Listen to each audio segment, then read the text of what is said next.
Welcome into another edition of the CanesInSight podcast brought to you by Caneswear. I am your host, Peter Ariz, alongside D Money. D, this is not the podcast we expected to be doing today, but here we are. Miami loses 45-31 against Middle Tennessee State. Arguably, worst loss in program history. So what went wrong, and where are we sitting here today talking about Miami losing to Middle Tennessee State? I picked the wrong year to stop drinking, I would say, right off the top. This loss was worse than FIU. We were talking about before, hands down, you take away the local aspect of it, just pure football, this loss was worse than FIU. It could have been worse than the score. They went for it on fourth down however many times. A lot of calls went Miami's way that were kind of borderline. There was a punt that probably should have been blocked that wasn't blocked. This could have been worse than a blowout loss at home to Middle Tennessee State, which, just think about that. And we weren't even that banged up. We were pretty healthy. Mm-hmm. So it was bad, man. Everything about this game was a debacle. And even before we get into the football side of things, just being in the stadium, it's like you had a lightning delay. They didn't tell the people in the stadium that the lightning delay was over, so no one was in the stands when the game started. The TV... Don't get me started on the TV. Which I didn't know I was at the game. I come home, watch it. It looked like a high school game. I thought I was watching It was worse. It was not. It was all 22, but not really, and it was horrible. After the game, it started pouring, so, everybody was going to their car. Like, I went to get my car in the parking lot, got soaked. I came to pick up my family in the front. I took off my shirt. I was giving all the CanesInSight fans a free show of the physique. You know what I mean? Looking like an idiot. I ended up catching a nasty cold. I just recovered now. So the whole thing was a debacle before you even get into the actual game, which was, you hear the phrase team loss.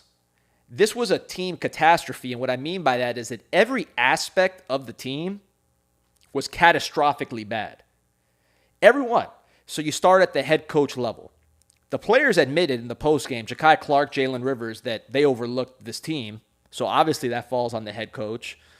The physicality and effort that we've been talking about was not there because every single run was finished by Middle Tennessee State, particularly at the end of the game. You talk about the conditioning, Feld and all those guys. When Miami had all the momentum in the world in that middle of that third quarter towards the fourth quarter, Middle Tennessee State just started pounding them and turning 3-yard runs into 7-yard runs. So the conditioning aspect was certainly not there. And then you go position by position, and every single position was just like a quarterback to start. Talking about Tyler Van Dyke, who everybody in the country had as a first-round pick. He was tying Joe Burrow records to end the season, 5-1. And he can't complete a routine pass to the flats. Just complete yips. I was talking about it with someone in the group chat. I can't think of somebody who has collapsed faster in the terms of their stock at quarterback than Tyler Van Dyke. Can you think of one? Maybe you can. You tell me. Is someone fallen that fast? Spencer Rattler. Maybe? Rattler is having a pretty bad tumble himself, but in recent years that if we looked at it, I'm sure there would be other guys you could categorize like that, and it's still so early in the season, but it's been a completely different player than what we saw. So at the quarterback position, you have a very expensive offensive coordinator who you had to lure from Michigan and overpay. You also have a very expensive quarterback coach who was an offensive coordinator that you had to overpay for a quarterback coach job. So you have two expensive coaches for that position. And not only are you not improving at a fast rate, you are regressing at a record rate. So, there's plenty to talk about with Gaddis and everybody else. But, what about the actual quarterback position and the quality of individual play and mechanics? That has fallen off. So, we'll talk about the quarterback controversy and everything else, but when you think about the amount that's being spent for what you're seeing, it's mind-boggling. And quarterback is the first position, but it's not the only one. You talk about running back, Henry Parrish was the best player on the field when he was healthy. But a guy like Thad Franklin, who I've always loved his talent, he could not get an inch against that Middle Tennessee defensive line when it really could have changed the whole game if he would have gotten in there on 3rd and short. He had the opportunity of a lifetime and really just kind of showed that it's not going to happen with him. I mean, maybe he'll change his body, maybe things will happen, but right now you had an opportunity completely squandered there. Knighton with the fumble. That's a position that you look at where we thought it was going into the season. I remember before the season, people were saying, we don't even need Henry Parrish. Why we take this guy? Now, we cannot afford to lose him for a second. He's the only guy that can play. Jalen Knighton, I know he's had some injuries, but where is he? We heard Josh Gaddis talk all offseason. I can't wait to show you all the ways I'm going to use Rooster. Looking at Michigan, how I use these guys on jet sweeps and all these different types of things, getting guys in space to make plays. We have seen absolutely none of that with Jalen Knighton since the season started. Wide receiver really played well for how they've been playing in camp and the rest of the season, but that's a position that struggles. Tight end, the fact that Will Mallory gets twice as many snaps in this game than Elijah Arroyo, someone has to explain to me what Will Mallory does better than Elijah Arroyo, aside from just being older. One aspect of football, it's not hands, it's not run after the catch, it's not blocking, it's not toughness. I can't think of one thing that he does better, yet he had twice as many snaps as Arroyo. And that was... Do you think that they'd maybe just trust Mallory more the same way that you see at the receiver position with certain guys? What has he done to earn that trust? He's been missing blocks for 4 years. I'm with you. No, I know. He's been missing blocks for 4 years. He is not a clutch pass receiver. Aside from one catch against NC State, I can't think of a big catch in traffic the guy's made. And I'm not trying to look. Mallory's given a lot to the program. I'm not trying to just rag on him. But the decision to play Arroyo half the snaps of Mallory in this game is something that had a tangible impact on the outcome. You talk about Mirabal and the offensive line, which has been a strength, a bright spot for this team, and they got completely dominated, particularly in the middle of the line. Ja'Kai Clark, Justice Oluwasen. I mean, that was a bloodbath. And when your middle is getting pushed around like that, the entire line collapses. You cannot have your middle that leaky. So you can talk about physicality and toughness and all these things. But it's just so crazy because we saw the physicality and the toughness the week before, right? And at Texas A&M. So, look, I think we talked about it last week when we talked about, what are your goals for this next game. To me, it was like I wanted to see them come out with a fast start, right? Obviously, that wasn't the case, but it just felt like at some point they would be able to flip the switch. They didn't. Was this just the spillover effect of the A&M game and then them coming out flat? Or, do you think there's a real chance for them to reset moving forward? We hear it every year with ACC play hasn't started yet, right? And I know that's not what Canes fans want to hear, but my question to you is how do they kind of keep it tight right now and kind of make some changes and adjustments moving forward? So I'll answer the first part of that question. We'll talk about what we can do moving forward. I'm not done venting about that, how bad that was, because it was. But in terms of what it was, I think some of it was Texas A&M spillover. I talked to somebody not on the staff that was on field level before the game, and they said you could tell in warmups these guys were just flat, completely flat before the game. And again, you heard the comments. So that's a head coach failure to not have your guys ready to play, even at a minimum level. So that was part of it. I think another part of it is, it's like you hear about these ancient battles where you kill the general or you kill royalty and everybody loses their morale, right? Van Dyke was the best player on this team last year. I mean, not like speculation. His performance on the field, he carried us to a 5-1 record. He was that guy. Everybody saw it. He gave everybody else confidence because he was such a good individual player. It wasn't just hype. He did that in the second half of the season. So when you have your best player, your leader, all offseason, and he completely loses confidence. And I mean, look, I don't want to be a body language expert, but anybody watching that game could tell that he lost confidence. It was plainly obvious with his body language that he did not believe in himself or in the offense and the offensive coordinator, or at least the scheme that he was running.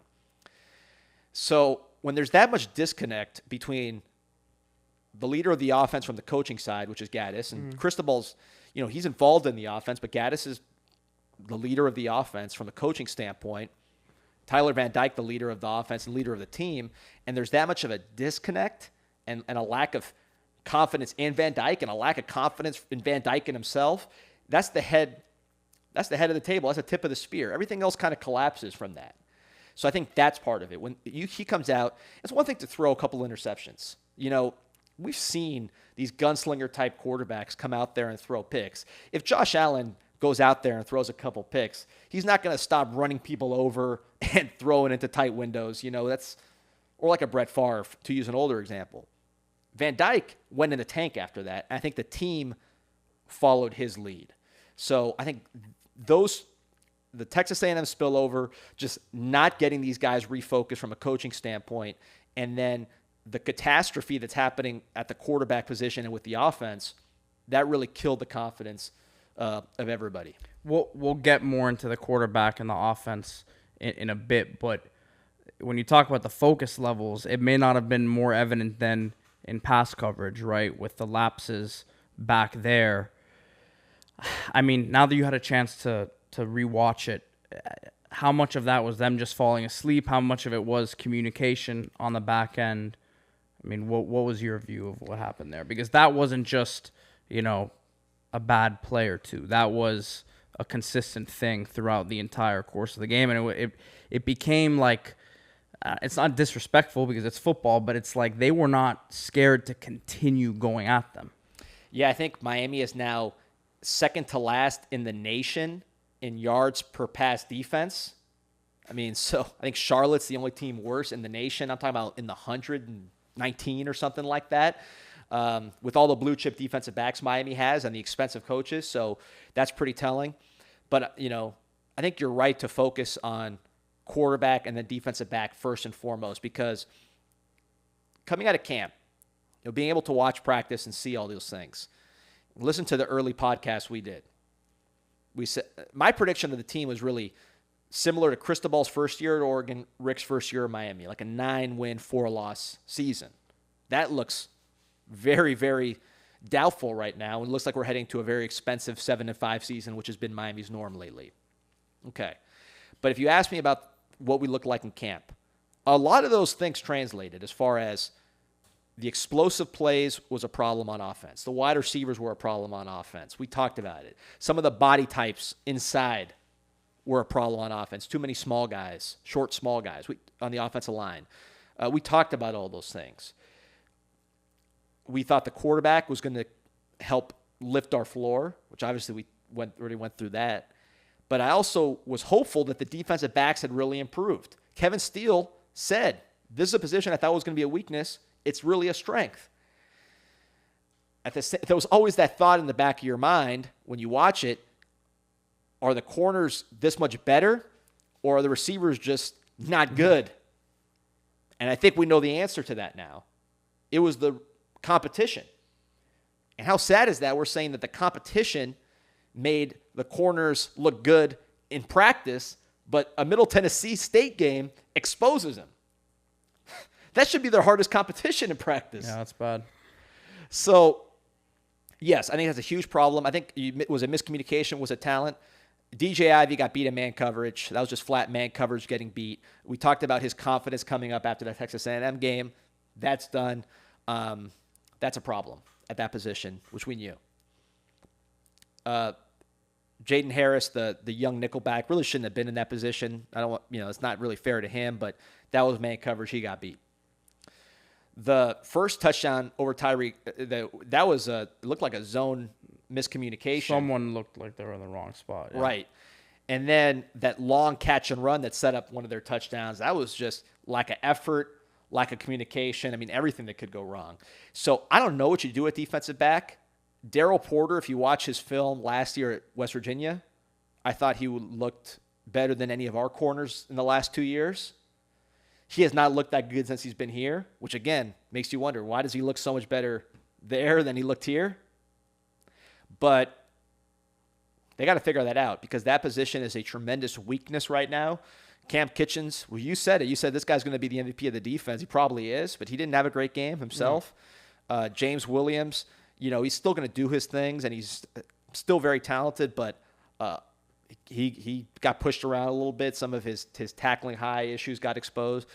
I don't know what the solution is with those defensive backs and the corners, especially if Tyreek Stevenson's nicked up.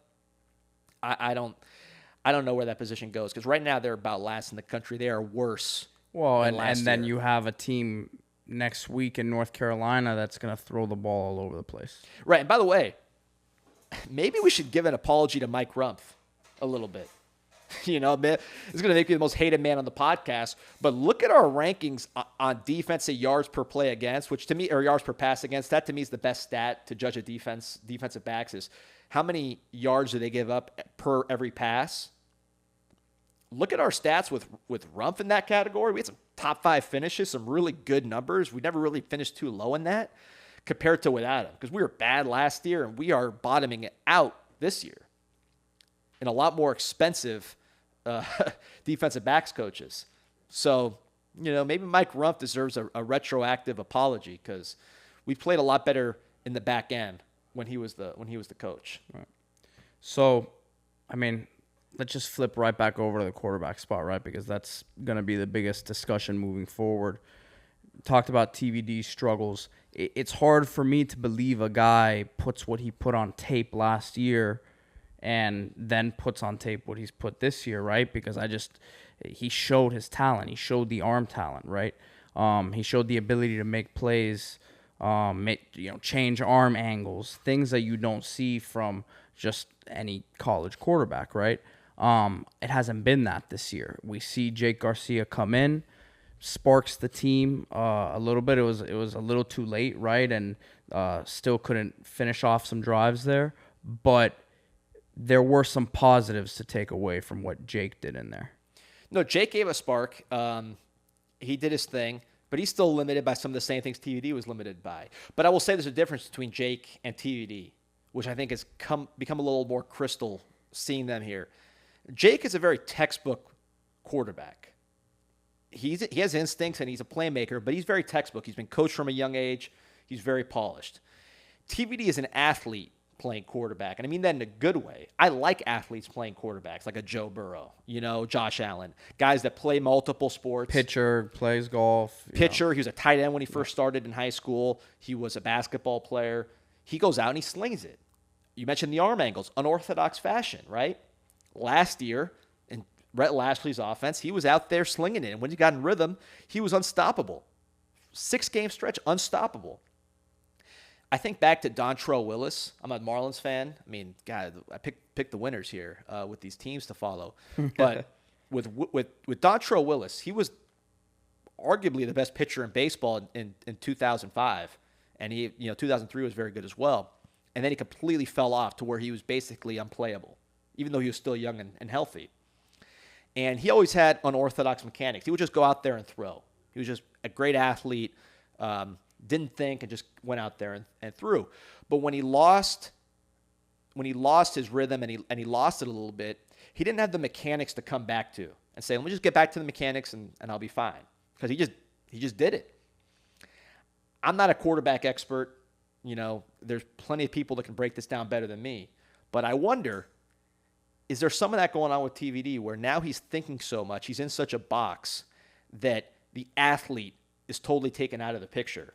And he doesn't have that. Because it was obvious that him and Lashley had, a good connection and that, whatever was going on last year was obviously better for his skill set.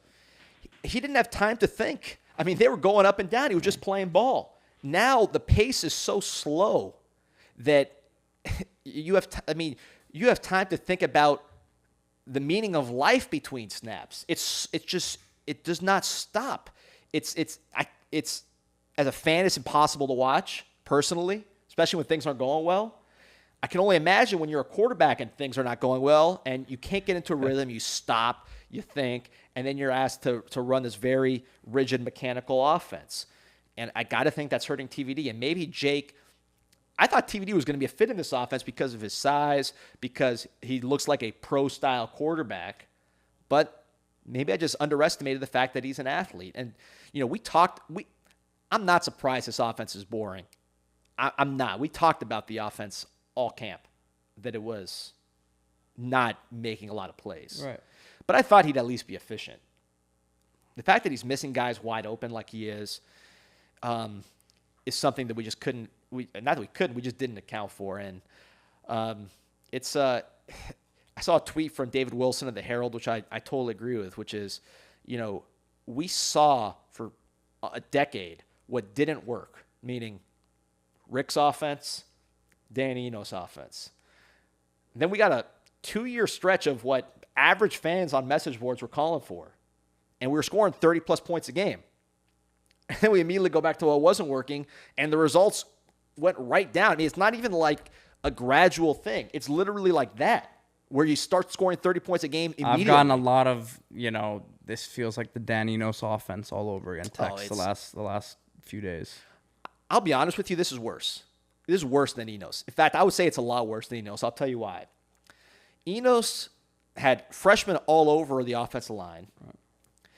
Enos had several quarterbacks that were having severe off-the-field problems while they were playing. Listen, shout out Kosi Perry. He's gotten it together, having a good year at FAU.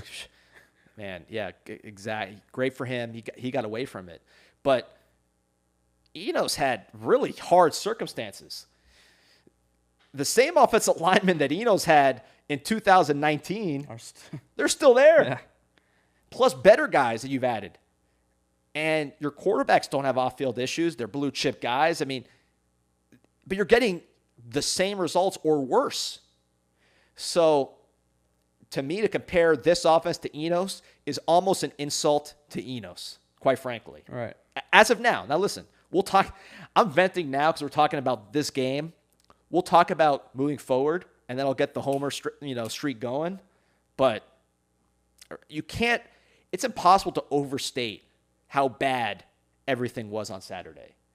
It was one of those games where everything that could go wrong did go wrong. That's a fact. But it was caused by Miami. It wasn't just bad luck. It wasn't the ball bouncing. It was things that Miami did wrong. Well, it's funny because before the A&M game, we were talking about, and it was really a comment that you were mentioning was, how big of a game it was for momentum, right? And even though Miami lost that A&M game, it did not feel like, there was still the offense questions, right? Were still lingering heavily. But I think people just continued to expect for those kinks to be worked out this week, this last week before ACC play. So it's like the loss to A&M didn't really kill momentum, but now you have this one that's like times 1,000. Yeah, and if you look at the whole body of work, let's put Bethune-Cookman to the side. Hasn't been good. I mean, half of Southern Miss was as bad as the worst Enos offense. It was horrible. That half was horrible. Texas A&M, the offense didn't do anything, and then this game. That's real. So you don't have one half against Southern Miss through 4 games that you can hold, hang your hat on, with no major injuries. It's not like South Carolina last year with Shane Beamer was winning games with grad assistants at quarterback. You have a 6'4" stud at quarterback that was setting the world on fire last year. And a healthy offensive line. I mean, you don't have Zion, but you got guys that can play, that have experience. It's it's tough. But again, it was a team catastrophe. Every single person involved with the program has something to look at and say, this was terrible. And we didn't even talk about linebacker. You couldn't tell who the G5 players were and who the Power 5 players were. Quite frankly, if you looked at their running backs and our linebackers colliding with them or trying to chase them to the sideline. D-line, they could have been better. I thought they were going to take over the game when Jake first got the crowd going. I thought, okay, D-line's going to take over this game. Then they had that drive where they're getting some pressure. And then didn't. They didn't. It didn't. It was, aside from the backup punter, this was everybody involved with that performance Keyshawn Smith is turning into one of the better return men in the country. You know what? You're right. That is a bright spot. I think I should say that. That is a bright spot because we haven't had a guy who's a consistent returner like that in how long? Yeah, no, that's true. That's a good point. That is a good point. Keyshawn Smith as a returner has been a bright spot, but yeah, everything else was as bad as it could be at every single position. You know, even myself. I was acting such a fool during that game. My wife wouldn't talk to me for 2 hours after the game. My kids were crying, saying they're never coming back to another Hurricane game. So, I got to go to the lab and get better. I think this podcast, we got to go to the lab and get better. It's the worst time in the world for a bye week because we're going to be suffering for 2 weeks. But, maybe it's a good thing because there's going to be some wholesale changes. And this is not my opinion. This is information. They know it's a disaster, and I'll believe it when I see it, I guess. I'm hearing that they know that they cannot go on and just say we need to execute a little better and improve. That whole idea that we're this close against Texas A&M, we just need to tighten the screws, that's gone. Yeah. No one believes that. No one can believe that in their right mind. So we'll have a podcast next week too. We'll get more into UNC specifically, right? So we won't get too much into that. But anything else you want to vent about next week before we get to Frankie Tinilau and questions? No, man. This has been good. This has been therapeutic. I will say. Listen, your energy's been a little down since we found out that Restrepo got hurt. Oh. And you came in here and we did the A&M podcast. Yeah, because I'm getting texts from people who, don't even know you personally saying this guy's out of it right now. I was getting texts. I'm not lying to you, Peter. After the game, I got texts from people I haven't talked to in 3 to 4 years that were just wellness checks, making sure I was still alive. You know what I mean? Yeah. It was bad. But yeah, that text right before our Texas A&M preview pod, we got, we didn't report it at the time because we're not going to break that. But the Restrepo was out, and you knew at that time, okay, who are the players on this team that without a shadow of a doubt, will never lose confidence, will never let someone be tougher than them on the other side, will never quit, and that you can trust to be total alphas that I'm not worried about them one bit. 2 guys I can think of, Restrepo and Parrish. Maybe Messidor. Even Lou Headley got banged up the other day. That's right. But I can't think of anybody else that we can trust. We're down to Restrepo. Parrish, hopefully that's not something serious. I don't think it is, but you saw what we looked like without those 2 players. And it was not good. So who is going to be the person on this team that is going to show that this is not them? That what happened against Middle Tennessee State is not something they stand for, not something they want to be associated with. It's something that they won't allow to happen again. Who's going to take that ownership? Is it going to be TVD? Is it going to be Jake? Is it going to be someone on the offensive line? We'll see. Because the 2 guys that I know won't stand for that are hurt right now. So we'll see.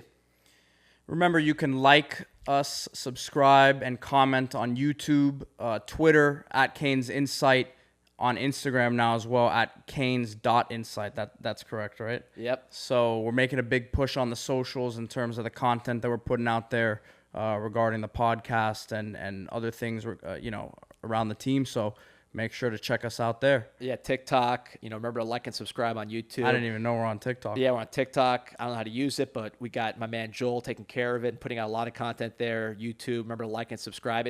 Pick the perfect time to invest in UM football. It's like Blockbuster Video. Start putting money in this thing. But we're gonna keep putting out content, and recruiting is gonna be crazy. We're gonna keep that going, and we could talk about the next steps because this is a time to reflect, and there are things that could happen, changes, Roy over, just in terms of personnel, in terms of adjustments. But yeah, it's a sad time right now. It's a time for venting for sure. Well, we'll get to the questions a little later on in the show, But next we'll have Frankie Tinilau, 2023 Miami commit coming on. The more things change, the more things stay the same. Caneswear is still the number one spot for all your Canes needs, your South Florida sports teams needs. They got it all. They got the new Miami Knights jerseys coming in, all kinds of new gear coming in, the new Adidas Ultra Boost. Everything you need to get ready for this season. You know, you've been working hard. Christmas is still a long way away. You got some money saved up. Blow it now. Buy some stuff. Get ready for the season. Look right. Everybody else is investing. Invest in yourself. Invest in your wardrobe. Look, no more of these old, ugly shirts from the 2014, 2016 when we lost a lot. New era, new gear, same old Caneswear, the best in the business for South Florida sports. Welcome back to the CanesInSight podcast here at the FRM studios. We are joined now by our special guest, Frankie Tinilau, 2023 Miami commit. Has an awesome story here to talk to him a bit and have him kind of share it with us. Frankie, appreciate you making it down here, and just want to talk to you about your transition to America, man. What's it been like so far? Yeah, no, I appreciate what's happening on here. Yeah, just coming out here, it's been a long time coming. It's been a crazy story. Me and my family, we've been through a lot, but now it's all worked out. Now we're here in Miami. So you're at LaSalle, down there in Coconut Grove. What's it been like? We'll talk about the football side of things, but just the transition to school here. How different has that been? Yeah, the transition was ridiculous. Like, just trying to get used to, the weather being complete opposite, the humidity, and then going into school, you get thrown in the deep end, having to make friends again. Everything's all new to me, new scenery. So, transition it's been tough, but, now it's all worked out, and now we're in a beautiful school. You spoke about the humidity, right?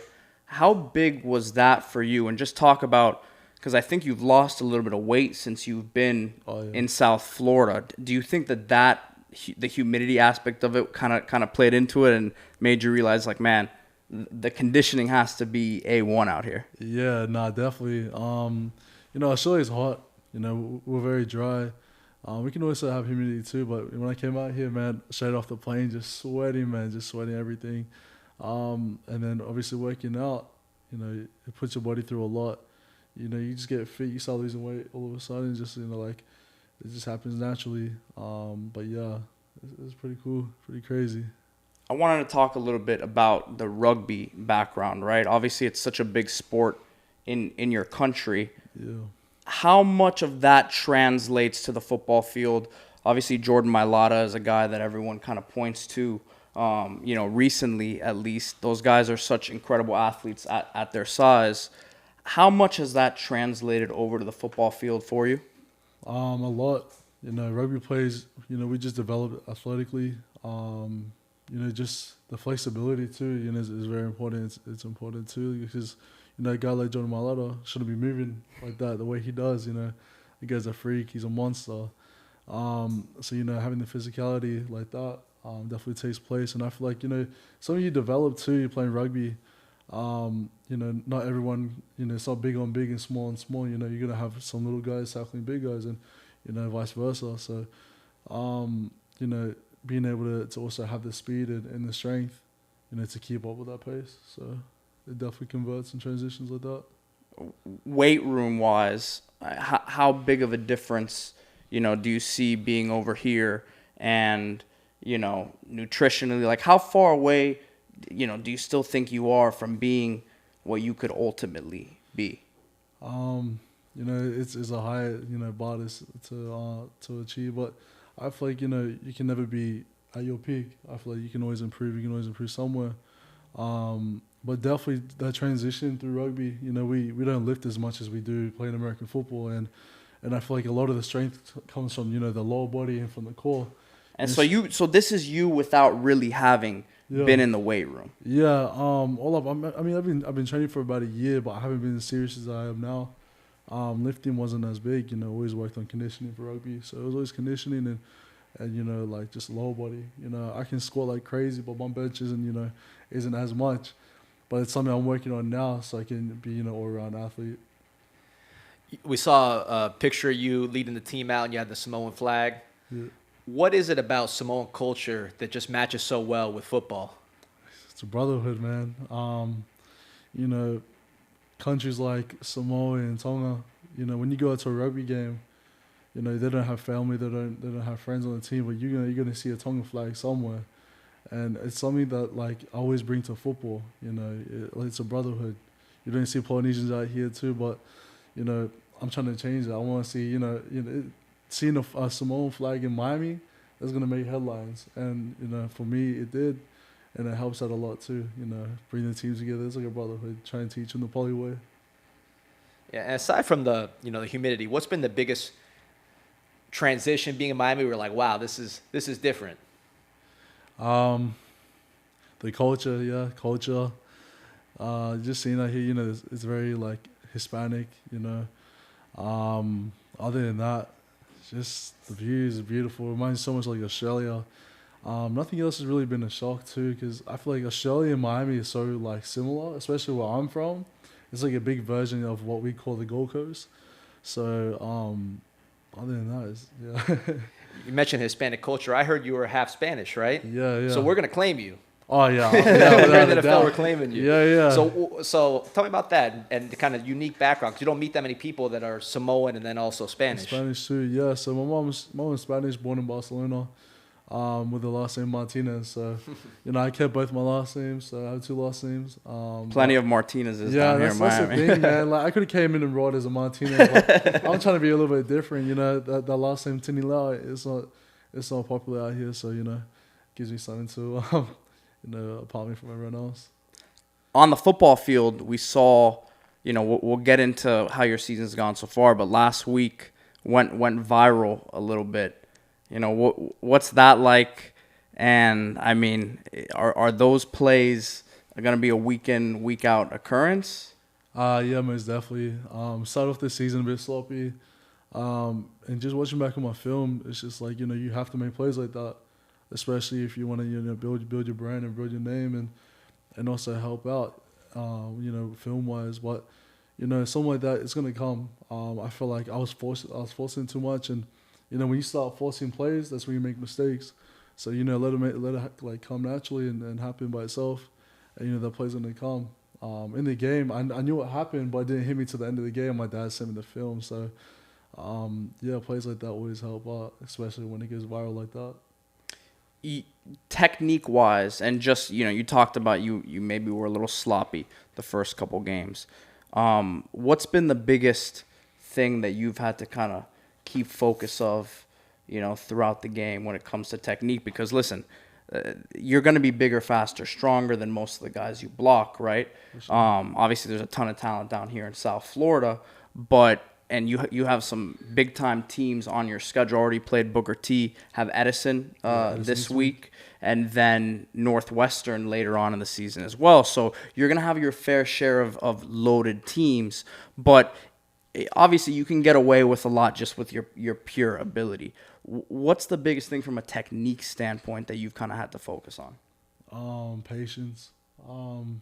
Like you said, you can have all the strength in the world, but if you're not patient, especially with your hand placement, you know, you're going to lose a rep. With that speed, man, that Miami speed, everyone's telling me about it, and you realize that when you get out there, you know, you see, you know, a kid half my size, and it's like, yeah, I'm going to dog him. All of a sudden, you come with the ball aggressive, and you miss that first punch, that's it, it's over. So, you know, adapting to that and just working on my game, be a bit more patient, and the rest will take place, and especially footwork. Footwork is everything. So in terms of, obviously you're committed to Miami, how much does looking at a guy like Penei Sewell, who was developed by Alex Mirabal, Mario Cristobal, how much does that, his success, top 10 pick, balling in the NFL, how much does that play into your decision, seeing that they've done it already with someone similar size to you? Myself, 100%. Penei's a guy I looked up to. When I was in Australia, I didn't have the American coaching, and I didn't have the experience coaching. So, you know, all I was always on YouTube. I was watching him in high school and seeing where he was in college before he went to the league. That's who I studied off. That's everything about me was to be like Penei. And, yeah, it played a big impact in the recruiting too, you know, seeing what, Mirabal could do and Mario too, played a huge part. So yeah. Can you talk about your relationship with Francis Mauagoa as well? I mean, obviously you've talked about the Samoan connection, the family, and the brotherhood aspect of it. You know, just talk about the bond you guys have been building. We always have a great bond. You know, that guy's a cool dude, and you know, hopefully we stick it out. And no matter where we go, we either play together or we continue with our bond and friendship. Because you know, he's a freak athlete too. Someone I see Panay in him too.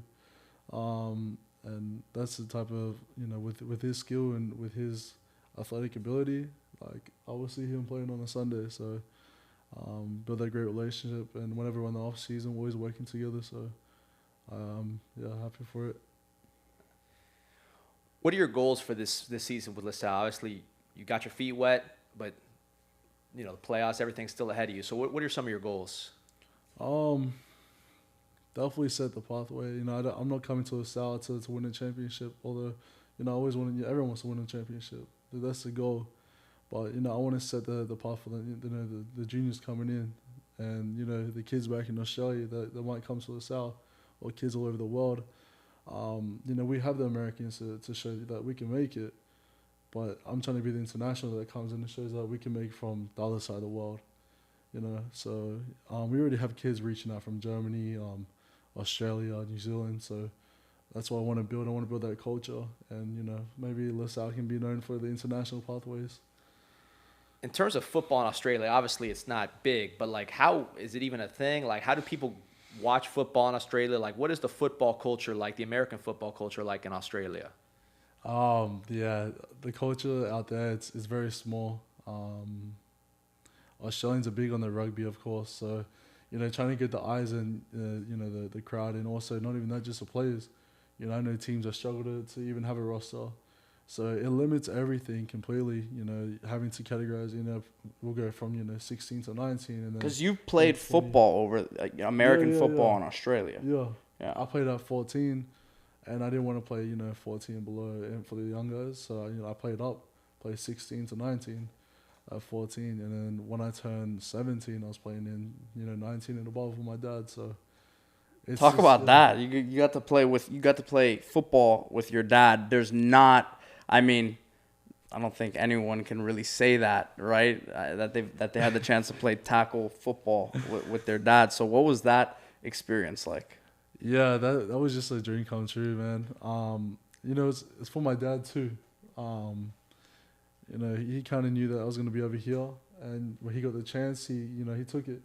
My dad's, you know, he's 52 years old, so he's getting there. He's getting at that time. So, you know, for him to come out there every, you know, Tuesday, Thursday and practice with the boys, he doesn't stop. He's a machine. He's a tank. You know, that's what does film look like? I mean, he tried. Look, he tried. It's all you expect, you know, 52-year-old going against, you know, young dudes. Well, just strapping it up out there, man. Man. Much respect to him for that. Did you guys ever go like one-on-one? Was there any kind of like you against him situations in practice? Yeah, I remember one time at practice. So he played guard and I played tackle, so we're on the same side. But there was this one play my dad said he won't line up against me. So my dad's competitive. So I made it, you know, we versed each other. We went one-on-one. I locked them up. And yeah, it didn't go, you know, elsewhere. That was about it. So I got to ask you this, and I'm sure people have asked you this before, but, you know, me and my kids, we love watching wrestling. And if you're watching wrestling today, Samoans dominate. The champion is Samoan. The tag team champions are Samoan. They're running the game. Is that something, your goals are football, obviously, NFL, Hall of Fame. That's your goals. Have you ever thought, like, you know, if it ever goes a different direction, maybe I'll do that kind of thing? Oh, it's definitely.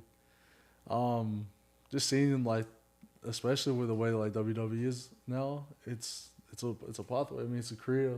So I want to be the type to, you know, pull Dwayne Johnson. I want to do everything. I would, you know, from wrestling to rugby. I might play in the league. I might go back to New Zealand, play for the All Blacks. After All Blacks, I might go play, you know, go to WWE. Haven't you done something in acting somewhat? Yeah. So I was the stunt double for Dwayne Johnson in Young Rock. So we filmed that in Australia. There you go. I mean, I think you're already showing that you are a multi-talented guy, and you know, I think Canes fans and, you know, fans everywhere, as you said, you're building a brand for yourself outside of just, you know, here in South Florida. but becoming a role model, I think, for, a lot of young kids from back where you're from. Yeah, sure. So, tough loss from Miami last week. Have you been keeping up with the season, watching the offensive line? There's been some ups and downs, but there's been some ups for the offensive line, some good performances as well. What have you seen from Miami, and particularly the offensive line? I know for a fact they played a great game against A&M. That line, they were locking up, they're giving a good pocket. And unfortunately, that last game, some things started to crack, a lot of pressure through the middle. And when that happens, it's like a domino effect. All of a sudden, it doesn't help that the receivers aren't catching the ball. So, small things like that, but you can't ever be mad about it. You can only get better. So, I'm proud of my boys, and, they played a great game, and, it wasn't the outcome we wanted, but hey, it's life, and just back to the drawing board. So you're a guy, it's funny because I usually talk to high school kids. They're shy. They don't want to say too much, but you're talking about playing multiple sports while acting on the side. You're very you seem very confident in yourself and what you want to be. So do you have any messages for like Canes fans about, who you are and what you're coming to do and everything else? Canes fans, anyone listening, I'm just a kid with a dream, and now I'm just living in it. I feel like just live your life like it's your own movie, and you're going to be successful. For me, my goal is just to play football, have fun, and make memories. So I'm not too serious about winning and losing. I'm just here to get better and be great, and make sure, look after my family. So everything I do is for my family. So that's about it. Well, Frankie, we're excited to see you the rest of the season at LaSalle. Like I said, some big games coming up. Is Edison this week? Yeah, this week, Saturday. So, obviously the storm is here. Hopefully it doesn't affect it. It shouldn't. But, obviously another Miami commit on the other side over there with Ray. So that should be cool to see you guys on opposite sides there. But, yeah, best of luck the rest of the season. I know, like I said, Canes fans, but fans everywhere. Looking forward to watching your journey continue to progress. Appreciate it, bro. Thank you. All right, D, we'll get into some Q&A here from the CanesInSight community. Got to talk about what's next, right? We've done enough venting up to this point, but this first question here from 305 Separatist: what is the new goal for this season realistically? It's the same thing we've been saying every year after terrible losses, which is winning the Coastal. Now, I will say, Pittsburgh last year, they lost to Western Michigan. And no one talks about that with Pittsburgh last year because they won the ACC. So if I'm Miami, I'm looking at this season as kind of three parts to this. You say, okay, you have spring, last year's film, and camp as far as and the offseason program. We're evaluating what we think we have. Now you have these 4 out-of-conference games. Now you really know what you have and what you don't have.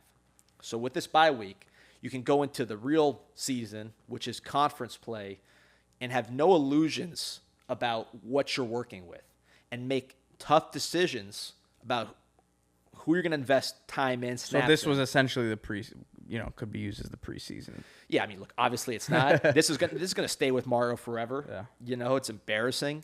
But if you go and look like a different team in the ACC, which we've seen turnarounds where we look like 2 different teams. TVD last year during his 5-1 stretch, that looked like a different team. Mark Rick's first year, I think we were 4-4 at one point, and then you rattled off 5 straight wins to finish the season. Looked very different. Looked a lot. That was after the Notre Dame loss. Right. You went from a team that was very slow developing on offense, really exposed the offensive line to a lot of quick hitters with Kaya. And by the end of the season, by the West Virginia game, they were really a tough team, a legitimately pretty good team. So we've seen that. I think now the key is in this off week, just realistically assessing your coaching staff and your personnel. And this is not an excuse for what happened, but more of just a potential explanation. This is not a staff that has a lot of experience together. Aside from guys like Mirabal and Cristobal and Salavea, most of these guys didn't really know each other. So you know more about those dynamics having gone through these kind of battles. And the reason you're paying these guys is their ability to adjust. You know, they're not coaching by the numbers. They have to be, you're counting on their intelligence, on their creativity, and on their ability to adjust and make things happen. So this is what they get paid for now. Are we going to be running the Rhett Lashley offense coming out of the bye week? That's not going to happen. But I've spoken to people who would know the answer to this, and they all tell me that they know things are rotten, and everybody knows that things need to be very, very different because what's happening now is not working. It's not we both of us have talked to coaches and people, on staff, and we've all heard he catches this pass, make this block, just maybe get a little bit more here, and we win the game, or those kind of things. It's an execution. I have not heard one thing about execution talking to people. It is, we need to make changes. We need to evaluate ourselves and figure out what's wrong. Does that mean personnel change? We could talk about the quarterback controversy. Me personally, I would probably go with TVD with a short leash, just because it's going to be a lot harder if Jake struggles to go back to TVD. I'd rather TVD go out there and either bounce back, work himself back, yeah, or leave no doubt that he's lost it, Jake's our guy, then go back and forth. So I'd probably go with TVD to start, but that's something you assess. We're not in the building. If TVD's walking around with, hang dog and not there mentally, and Jake's, eager and ready to go and on it, and he's sharp in practice and he's executing and he's picking up where he left off, that's a different story. We don't know those kind of things. But in a perfect world, I'd give TVD just one more opportunity with a very short leash to see where he's at, based on all the equity he built up last year. But that's part of the changes you're making. And again, guys like Arroyo, should he be playing more? A linebacker, I would do a deep, position like linebacker, where I understand, and I've seen this happen with coaches all the time. When you have a big out-of-conference game early in the season, you say, I don't want to lose this game because I have a young player that hits the wrong gap and just doesn't know what to do. The coverages are already busting out there. Right. The tackles are already being missed. So. Right. And you're not getting to the spots. You don't have the athleticism to get to the spots and make the play. That's only going to get worse in ACC play. I mean, ACC's they're not world beaters, but they're a lot better than Middle Tennessee State. So I would think very strongly more Wesley Basaint, more Chase Smith, more Caleb Johnson at the linebacker position. You have to figure out corner. Again, Darryl Porter, if he can play like he did at West Virginia, he would be an improvement. He has not played well. So you got to really figure out what's going on there. Where's Chris Graves? I saw Chris Graves in a scrimmage, and he was the best player on the field. Maybe he's not doing the little things, and that's important too. But we got to find somebody that can cover people and tackle people, because it's not happening at that position. Running back, I don't know what you do aside for pray for Parrish and Rooster to heal up, because that position, and Chaney to heal up. Offensive line, Justice is a weak spot. Is Zion going to come back? That's not a sure thing. He's hurt. He might have his eyes on the pros. I wouldn't, because I don't think he's put enough on tape to be that surefire pick. You're an agent. I'm not going to ask you for your opinion, but I don't think he's put enough on tape.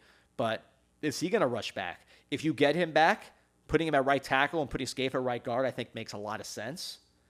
What if you don't have that option? Is it time to see what Inez Cooper can do? I mean, everything's on the table. I don't understand what you have to lose. Put Inez Cooper at right tackle and put Scaife at right guard. We were getting bullied inside.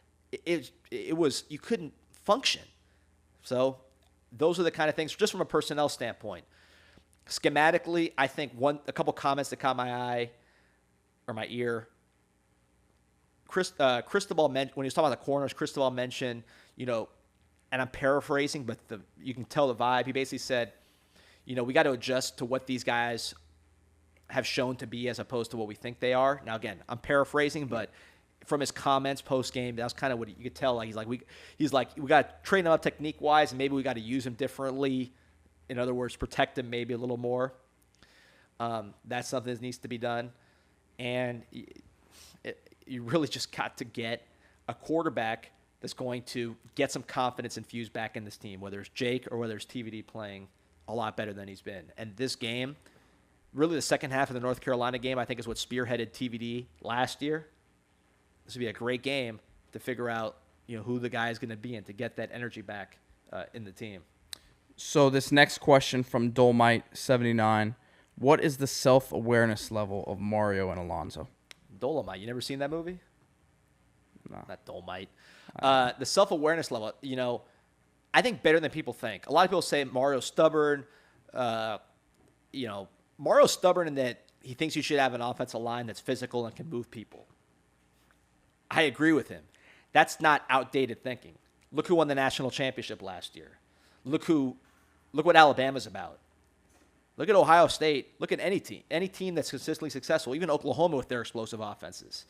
You need to be a powerful offensive line that can move people. It's just, Clemson got away with it because they had elite quarterbacks and elite defensive lines. But year in, year out, you need to be able to move people with physicality. I don't care what year it is. You're never going to just win championships by throwing the football and not being able to push. Mm-hmm. That's just not going to happen. So I think it's true even more in college than in the pros. In the pros, you can get away with an offensive line that isn't, elite physicality. Most people are the same size anyways. College, you need those monsters up front. So Cristobal's stubborn in that. I think he's right. And I don't think that's outdated at all. That is, look at the playoffs. That's what the teams look like. He's right to prioritize that. But as far as scheme, Mario's not an offensive coordinator. It's not like some guy like a Rick, for example, who came up as an offensive mind that says, this is what I do. This is what worked. His famous quote, this worked 20 years ago. It still works today or whatever it was.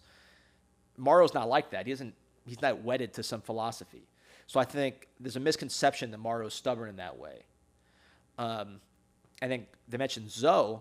How is he as far as being honest about what he's looking at? Zoe comes from the personnel side, and dealing with these guys. They're the ones that fire coaches.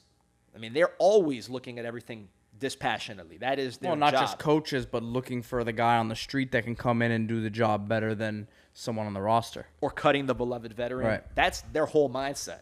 So I think Zoe is if I'm Mario, that's who I'm leaning on. Because he's not on the grass every day with these guys. I'm saying Zoe. His emotions aren't in it the same way. Right. And that's not even his personality. So that's the person I would lean on the most in this bye week is Zoe. What are you seeing? What are you seeing from these coaches? Because, and this is not based on info, but common sense, these coaches are not all going to be around next year. I mean, just look at their trajectory. A lot of guys probably didn't expect to be around next year. So ask Zoe, what do you think? Zoe's going to be here next year. He's here for a reason. Mario's going to be here next year. They got to get together and figure out what's wrong. I think they will. And everything I've heard, and this is based on info, this part, is that they know things got to change. They know that this is not execution. I mean, it is execution. The execution is terrible, but it's not. You're not going to execute with the same guys that you've been rolling out there. The plan has not proven to be successful. The personnel that you thought you had coming out of camp is not the personnel that you've had on the field in live settings. And I think they know that. And I think they're going to make the changes they need to. Will it work? Who knows? But everything is still in front of them as far as they can still have a successful season. Now, again, I was 9-4 before the year. If you ask me now, I'll say 7-5, safest bet. That's what Miami's been on average. I was 8-4 pre-bowl game. Right. But both of those options are still on the table. It's going to depend, I think, on this North Carolina game. If you lose this North Carolina game, the energy is going to be absolutely horrible. We're going to get real creative. we might be bringing props on the podcast, like stuffed or balloon animals. I don't know what we'll do to get people paying attention to us. But if you win that game and you play well, now it's okay. They made some adjustments in the bye week. and the momentum starts to carry, and you saw it last year. We've seen it happen before. So all hope is not lost. I'm still a Mario guy. I think even if you just get the results you got at Oregon with guys he recruited and coached, we'd sign up for that all day. 12 wins, win a Rose Bowl, 10-3 last year, beat Ohio State on the road. I'd sign up for that. Hopefully the goal is always that we'd be better than Oregon because we're Miami, but I'll take Oregon as Oregon with Mario. Right now, It's a far cry from that right now. Right now we're Miami. The past 20 years, Miami. 7-5, Miami. Expensive Manny, Miami. But it's early. I believe in these guys. They got to work. They get paid to do what they're doing right now. They don't get paid to just, Coast. Yeah, they're getting paid. It would be nice if that was the case right now, but they're getting paid to do the hard stuff. And this is where we find out a lot about Mario and about the coaches he hired and about the players that he can trust. And it's going to be interesting to watch. Recruiting is going to be a huge part of this podcast going forward. And as we get into the meat of the recruiting season, for sure. Yeah. Right. Obviously, we saw Frankie. I'm sure a lot of Canes fans are going to be freaking out that he said, if me and Francis go to the same school because they're both committed. Frankie said he's going to take his visits to other schools. He hasn't been anywhere. But that's part of the job. I would expect it for him too. He's as he mentioned, everything's new to him here.